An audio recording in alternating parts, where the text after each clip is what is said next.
یونان تاریخ میں بہت اہمیت کا حامل ہے۔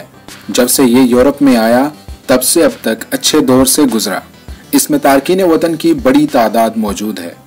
سابق وزیر اعظم یونان اپوزیشن لیڈر الیکسس سپراس نے مختلف علاقوں میں کرونا وائرس سے متاثر نظام زندگی کا جائزہ لیا، لوگوں سے میل جول کیا اور احتیاطی تدابیر اپنانے کی تلقین کرتے رہے۔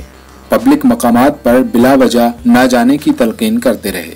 حکومتی امداد پر بھی لوگوں سے پوچھتے رہے۔ اپوزیشن لیڈر سابق وزیر اعظم نے حکومت کو آڑے ہاتھوں لیا اور کہا امداد کے نام پر لوگوں کو گمراہ کیا گیا، اور کہا ایوان میں بھرپور معاملہ اٹھائیں گے، بجلی پانی ٹیکس وصولی میں 50% معافی کا مطالبہ کریں گے۔ لوگوں نے سابق وزیر اعظم کی خدمات کو خراج تحسین پیش کیا، جس پر انہوں نے مسکراتے ہوئے شکریہ کہا۔ لوگوں نے سابق وزیر اعظم کے ساتھ سیلفیاں بھی بنوائیں۔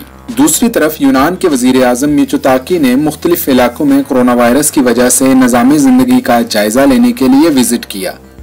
کافی شاپ پر بیٹھے لوگوں سے احتیاطی تدابیر اپنانے کی تلقین کرتے رہے اور حکومتی سطح پر ہر ممکن سبسڈی دینے کا اعلان کیا۔ رپورٹ ملک Faisal Samrala, grease, chief editor, یورپی یونین۔ اصل عبادت وہی ہے جس سے دلی سکون حاصل ہو۔ سکون قلب کے ساتھ حقیقی معنوں میں عمرہ کرنے کے لیے سب سے قابل اعتماد اور گورنمنٹ سے منظور شدہ ایجنسی آزاد ملت ایئر ٹریولز کوٹلہ۔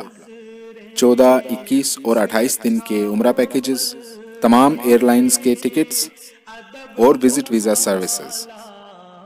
آزاد Millat air travels, main road, Kotla, Arab Ali Khan. MD Naveed اکرم۔